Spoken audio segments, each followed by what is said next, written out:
Slavery has been abolished and Jim Crow is no longer in play. The psyche of white supremacy, white privilege, and entitlement still remains.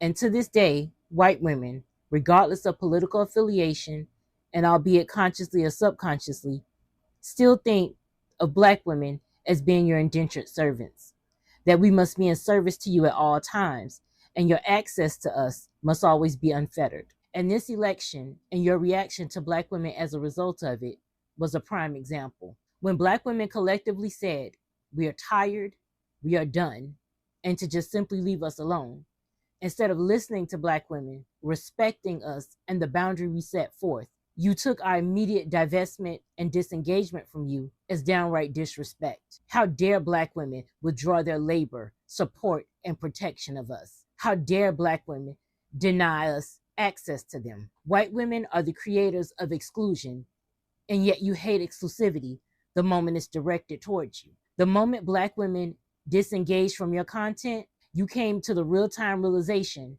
that the majority of your platforms were built off the backs of Black women, just like everything else you have. And because the 15th was right around the corner, you turned that panic into pandering, hence the blue bracelets. When Black women immediately clocked your performative bullshit and told you collectively to fuck off, the mask, as always, immediately dropped. Whenever white women extend kindness to us, even in the smallest of ways, there's an immediate and silent demand for gratitude. And when not received, you feel immediately slighted. You go from zero to Miss Millie real fucking quick. You went from pandering for our engagement to condescendingly demanding that we acknowledge your individual vote for Kamala Harris rather than your collective vote to uphold white supremacy and protect your white privilege. Now you're so desperate for our engagement that you've resorted to rage baiting, which has also fallen on deaf ears. White women are all about perception, because in your mind, if you look the part, you are the part without having to actually do the work. And because you're all about perception, your greatest fear is exposure, which is why you view Black women as your greatest threat, because we know exactly who you are at your core and everything evil that you're capable of, because for centuries, we've witnessed and experienced it firsthand. The majority of you have no interest in being an ally to Black women. You just need to be perceived as one, because it allows you to feel morally superior while simultaneously disguising your deeply rooted insecurities and your jealousy of Black women. For the first time ever, you are being judged, and rightfully so, based solely on the color of your skin and not the content of your character, which has always been questionable at best. It's all fun and MLK quotes until you're on the receiving end of one. Hello guys, welcome back to the channel. Well, I'm hoping that you're doing great from wherever you're watching me from.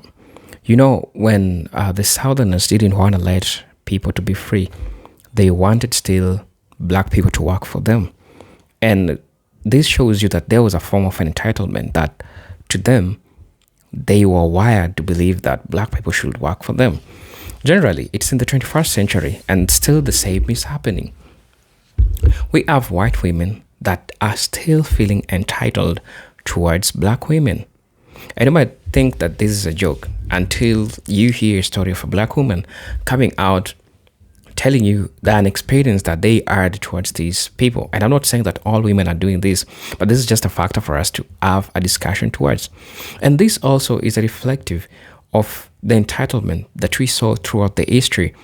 Our white women treated Black women. And in the same way, these same people still, they want to practice the same thing in the 21st century without forgetting that the times are different. And Black people are not their ancestors, in as much as they might look like them, but they're not. I'm not saying that they're not like literally, but they're not in the sense of the way they think. People are becoming so much radical. There is much change. There is much understanding. People know their rights. People have practiced multiculturalism, and people know all these things, how they intersect. And this includes women's right. And this includes how some people perceive, especially white people, perceive Black people, especially vulnerable groups like Black women. So looking back at the history, the entitlement that many white women still exhibit towards Black women, particularly the expectation that Black women should serve, assist, or defer to them, it's not a new phenomenon. It is a deeply embedded structure born out of slavery, racial capitalism, and the shaping of white womanhood in America.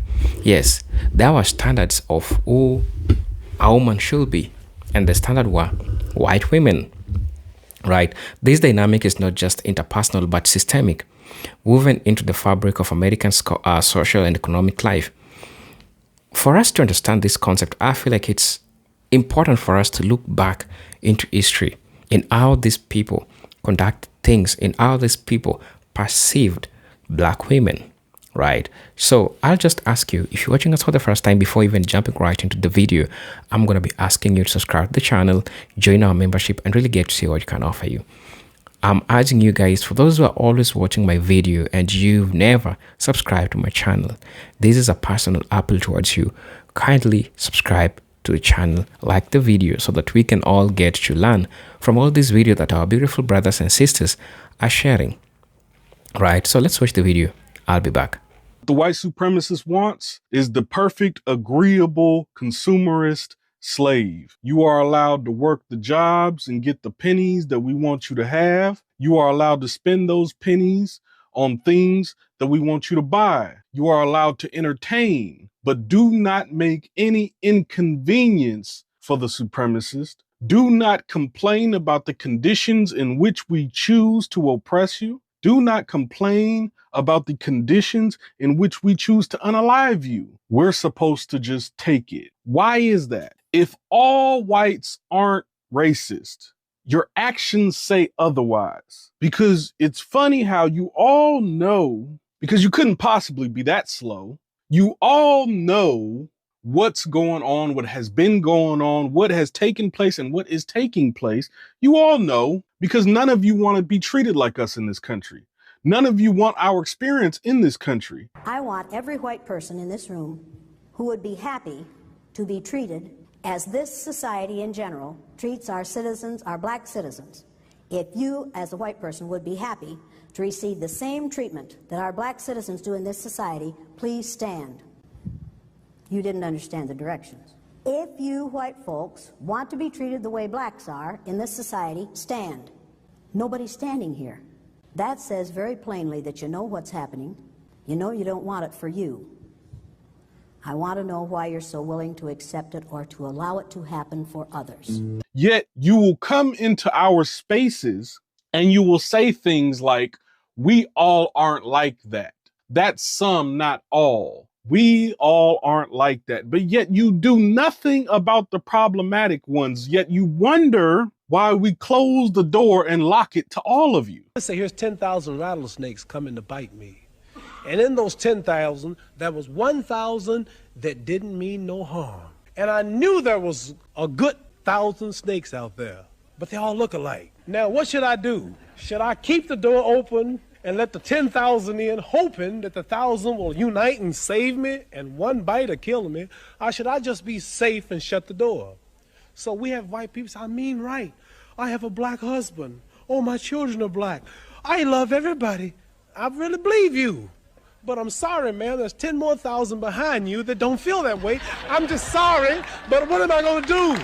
Why are we expected to tolerate this treatment when if it wasn't for us, you wouldn't have an America? Last time I checked, you had to go kidnap some folks. And by the way, y'all only tell half the story because I've said this before. The people that y'all say you bought slaves from in Africa were already considered traitors by the entire continent of Africa. Were already exiled by the entire continent of Africa. These people were not friends of the continent, much like the sellout today in America, much like the bootlicker today in America, much like the Uncle Ruckuses today in America. You may know them as the house Negro, the ones that you're trying to condition us all to be like. Those exist globally and all throughout time, all throughout history. And this is how you were able to get that transaction of purchasing slaves while also kidnapping slaves, while also forcing this transaction, because let's be realistic and honest here. It's kind of hard to deny a transaction, even if they wanted to, when you got rifles on them and they ain't got nothing but bows and arrows. You making false, deceiving promises of equality and wealth, but we know how that turned out. There is no more time. The time for unification is now. The time to understand a black woman is now. The time to understand a black man is now. The time to put your goddamn traumatic experiences aside is now. The time to get some healing, the time to get therapy, the time to do whatever it is you need to do to be able to be a part of the solution and not continuously glorify being a part of the damn problem is now. Simply be kind to each other. Simply seek to show empathy and understand and show comprehension rather than listening to speak, rather than being in competition, trying to debate on everything and anything. Y'all, at this point, y'all might as well debate whether air is air. No one is working the fields.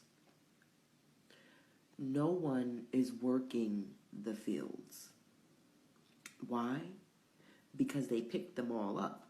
No one is working the fields to harvest our food. Our food is sitting there with no one to pick them because they picked everyone up. That can be really bad before it gets better. If no one picks up that food, if no one goes to harvest those fields, guys, do you know who owns the most farmland in America? And do you know that person believes in GMO food? If no one gets to those fields and begins to pick up our food, those farmers will go out of business because those are the black jobs. And the black people don't want to do those jobs. We don't want to do those. We don't want to work in the fields. Like, are you crazy? So they're just going to find another solution. And I guarantee you that solution is going to be the lab. Yeah. They don't need too many people to work in the fields with the lab. GMO'd, 3D printing. Yeah. Nobody's working the fucking fields because they pick them all up. They pick up all the migrant workers. They pick them all up. So nobody's working these fields and the food is just sitting there.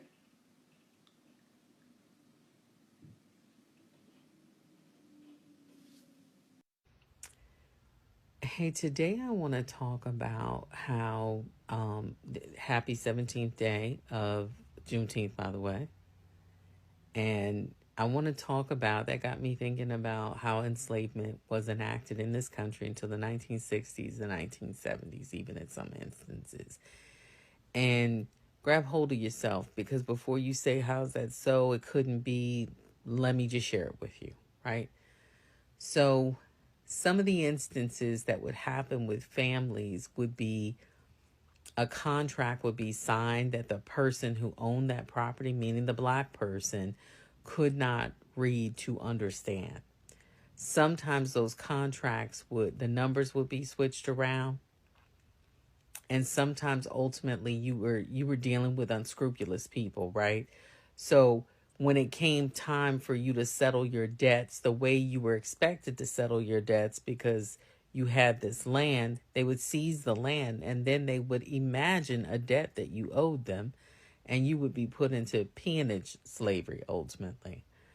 So again, this is well into the 1960s where families would actually be in debt. Imagine debt, right? You've already lost your land. This white body person or people have taken it over and your debt would be clear, free and clear at that point. But they will create this imagined debt, right? It could be using animals, for using tools, for using fertilizer, whatever, right? And keep in mind that these families would be kept away from the public at large. So you work on a plantation because you're now in debt to these people. You aren't allowed to have TV. You can't read or write, so you can't get magazines, newspapers. You don't have access to a radio. And ultimately, you are kept away from any form of communication that would bring you into the knowing of what is exactly is going on. So many of these folks did not know, if not most of them, that they were in fact free, right?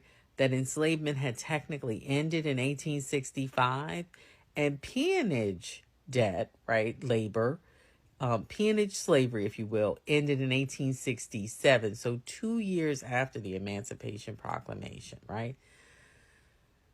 These folks didn't even know that, right? And so here you are in the antebellum South in particular. That doesn't mean it didn't happen in other places, but let's just stick with the antebellum South. In the antebellum South, you're indebted to a family. They've taken your land. They force you and your family to contractually work for them. At the end of the season, when you turn in the harvest, they inevitably say to you, you are in the red, not in the black. Let's work it off and see what comes up next year.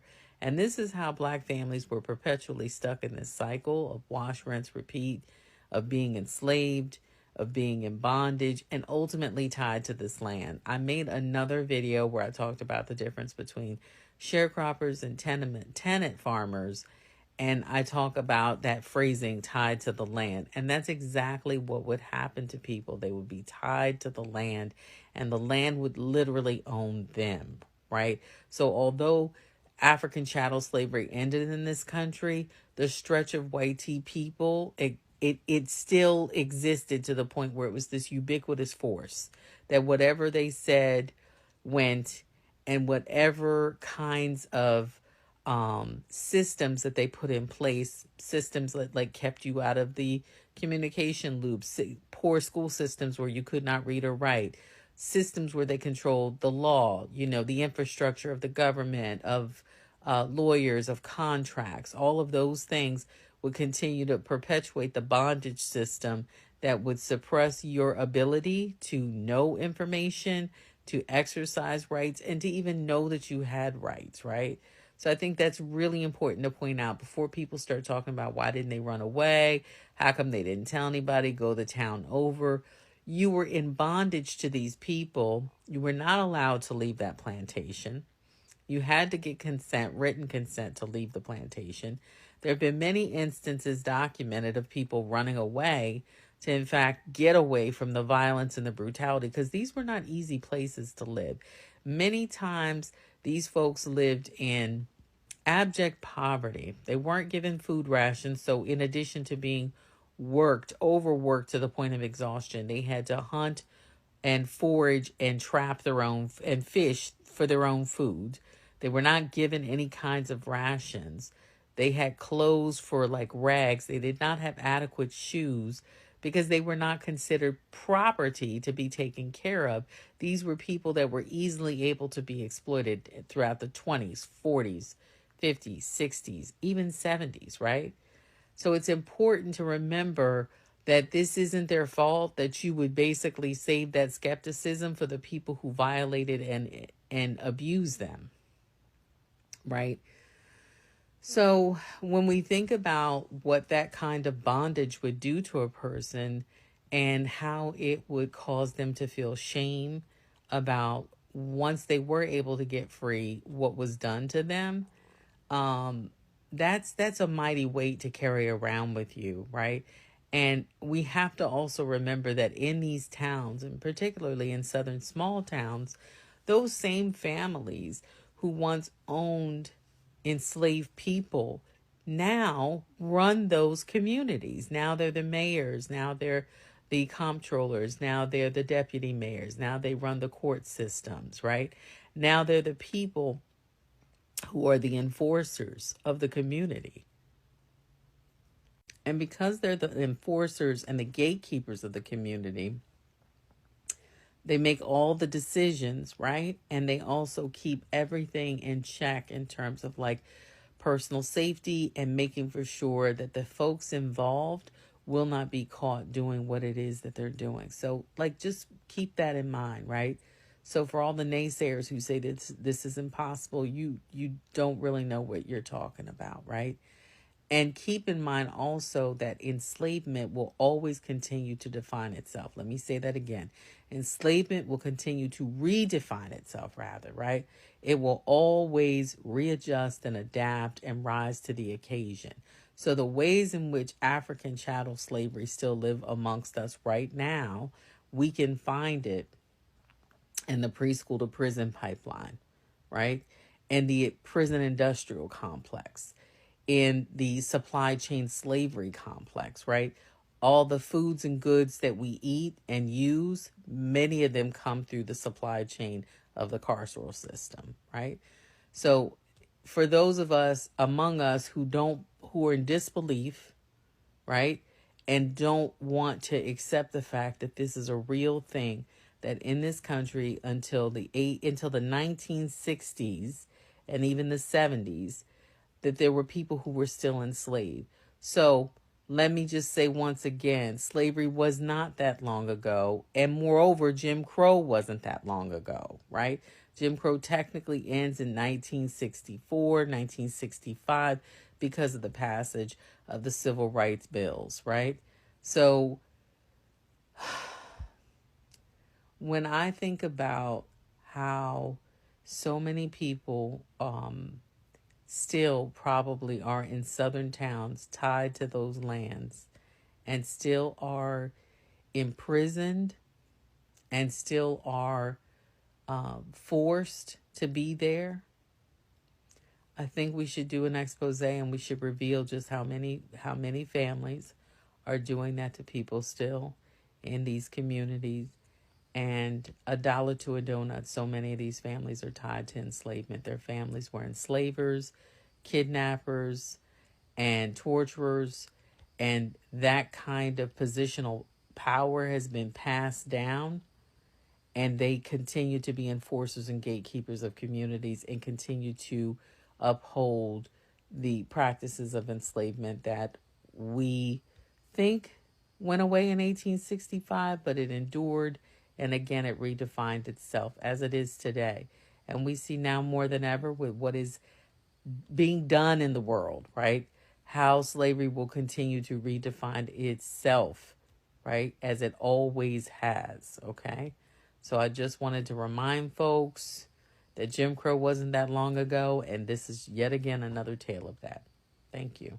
Supremacy doesn't just demand racial hierarchy. It enforces a rigid cultural caste system where conformity is rewarded and rebellion is punished. That's why so many poor and working class white people are attracted to black aesthetics. Like hip hop, streetwear, AAVE, they recognize black culture as inherently defiant, a rejection of the sterile, oppressive values imposed by whiteness. Black culture historically has been forged in resistance, represents everything that whiteness polices: raw emotion, unapologetic boldness, and freedom from respectability politics. The same dynamics fuel white fascination with things like punk, rock, and queer culture, all movements rooted in the resistance to the status quo. This is why white gays mimic black women's mannerisms and slang, why punk scenes borrow from black defiance, why white women, specifically in impoverished areas, are often attracted to black men or hypersexualized black men. They see blackness as an escape from the suffocating rules of their own culture. Even other groups adopt black aesthetics. K-pop and J-pop artists wearing cornrows and afros, Latinx artists using AAVE, because whiteness demands assimilation, while blackness symbolizes liberation. But here's the trap. The attraction is often extractive. White people and non-black POCs cherry pick the cool parts of blackness while still benefiting from anti-black systems. They want the culture without the struggle and the style without the target on their back. White supremacy makes whiteness a cage and then sells blackness as the key, while ensuring that black people pay the price for that illusion. Like someone who needs to see this, real allyship isn't performance, it's accountability. Follow Boomy So Supreme for more supreme truths. I'm Boomy, and until next time. I grew up under Jim Crow. When I was little, we couldn't go to certain places, like amusement parks. This photo is a true representation of how it was. These little girls couldn't go play because they were black. This personally happened to me at a place called Fairyland Park, but they had one day set aside where black people could attend. So in the neighborhood, they would call it the N-word day. And I know for a fact that my mother wasn't going to allow me to go because she was a proud woman. So my brother and his girlfriend swooped me up and took me to the Fairyland Park. People were protesting this park, and people were... Hello guys, welcome back to the channel. Well, I'm hoping that you're doing great from wherever you're watching me from. As you know, I'm your host and presenter Ejintic Stories, and welcome back to the channel. Now, as I said, I was going to be taking you back to history where all these entitlement began from. The slave plantation and the invention of racialized gender roles. During American slavery, white women were often portrayed as the ladies of the house. Ladies of the house. Delicate, pure, and in need of protection. This image was constructed in direct opposition to portrayal of black women as physically robust, hypersexual, and naturally suited for hard labor.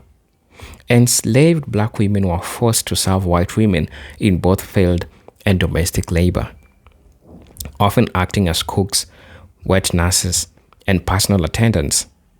White women's social status was, in part, billed the unpaid, dehumanized labor of black women. Because you see the relationship between black women and white women is that black women acted as servants of white women. And this created this entitlement, right? And it's in their DNA because the same things, they want them to happen until today, but they're forgetting that the times are not the same. The time is running different, and this is a whole new different time. Talking about all this. Also, the myth of white female innocence and moral superiority. While white men were more directly implicated in the violent enforcement of slavery, white women were not passive bystanders. Many actively participated in the management of enslaved people, including disciplining and punishing black women. Yet the myth of white womanhood cast them as innocent beneficiaries of cruel systems, right? Erasing their complicity. This myth persists until today, allowing white women to express entitlement without acknowledging its historical roots in the exploitation and how it really made this happen. So I really don't know why you're watching this, but you'll agree with me that you'll find that there are some aspects of entitlement. That's why you see a lot of these people, we call them Karens, and how they behave. They behave like they own everything around the place that they are. They behave like they know everybody, and that when you're around their space, you do not belong. You are not supposed even to talk to them, right? Another thing that I'd like to address is mommy archetype and cultural normalization of servitude. One of the most enduring images from slavery and Jim Crow is the mommy figure. A black woman who selflessly cares for white family, especially their children, while neglecting her own. This stereotype was enriched in media, literature, and advertising, shaping public perception. Even post-emancipation, black women were still expected to work as domestic help in white homes. The normalization of these roles deeply embedded the idea that serving white women was part of the black women's societal function. So they were entitled that black women had to serve them every time, to the extent that a black woman should leave their kids but serve the white family. They developed the issue of mommy, where black women servants were called mommy by these white kids that they raised in these households. And you can see when history tries to trace these during that time. Talking about domestic labor in the 20th century. Throughout the 20th century, black women disproportionately occupied roles as maids, cooks, and nannies in white households. These jobs were often low-paying with few protections. White women, now entering the workforce in growing numbers, relied on black domestic workers to manage their homes and children. Rather than dismantling racialized labor dynamics. This shift enforced them. Black women were again positioned as invisible backbones of white women's success. As a black woman, what you had to do is to work for a white woman. Well, the white woman, they really fought for hard for them to have power, for them to have knowledge, for them to have this all information. Well, what they did to black women is to keep them serving a white woman. That's how they conducted it, right? Talking about feminism and exclusion of black women's realities is so diabolical. During the women's liberation movement of the 1960s and 1970s, white women often advocated for gender equality without addressing racial inequality. Their demands for workplace rights and productive freedom ignored the fact that black women were already laboring, often without choice or protection, and suffering forced sterilization. White feminism, at its core, often assumed that white subject as a norm and treated black women as peripheral or auxiliary.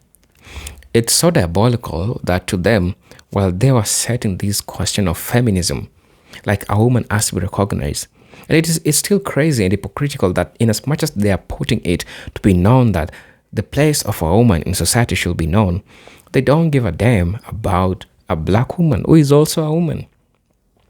Still putting them through forced sterilization, still putting them through servitude. And all this goes against feminism. All this goes against understanding the plight, understanding the struggles that women go through. So talking about this becomes so hypocritical to begin with.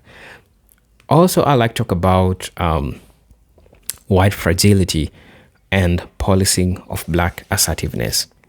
In modern contexts, when black women assert themselves in professional, social, or academic setting, white women sometimes interpret this as aggression or disrespect. This is rooted in legacy where black women were not allowed to express autonomy or challenge authority. The entitlement shows up in the expectation that black women must always be agreeable, differential, and emotionally supportive, just like the mommy of old. As a black woman, you had no choice but to comply to all these things that were being said. Also, talking about Karenism and policing behavior in public space. I think I talked about this in the introductory part of the video. The phenomenon of the Karen, a white woman who calls the police or complains in black people assert their rights, is a contemporary expression of racialized entitlement. These incidents often involve white women who feel threatened by the mere presence of self-assurance of black individuals, especially women. The current complex is less about safety and more about preserving social hierarchy, wherein black women must remain subordinate. That's how it happened. You've been seeing all these current videos and how they behave. Talking about workplace microaggression and disposability. In corporate spaces, black women often experience being overworked, undervalued, and discarded. White female managers or colleagues may rely on black women for emotional labor, cultural insight, or heavy workloads, while failing to recognize their contributions or advocate for the advancement. When black women refuse to play the supportive role, they are labeled as difficult or unprofessional. This workplace dynamic mirrors the historical roles of servant versus mistress. According to them, a black woman has to be a servant, whether they like it or not. If you try to show any sign that you can be great, you are not allowed to do that.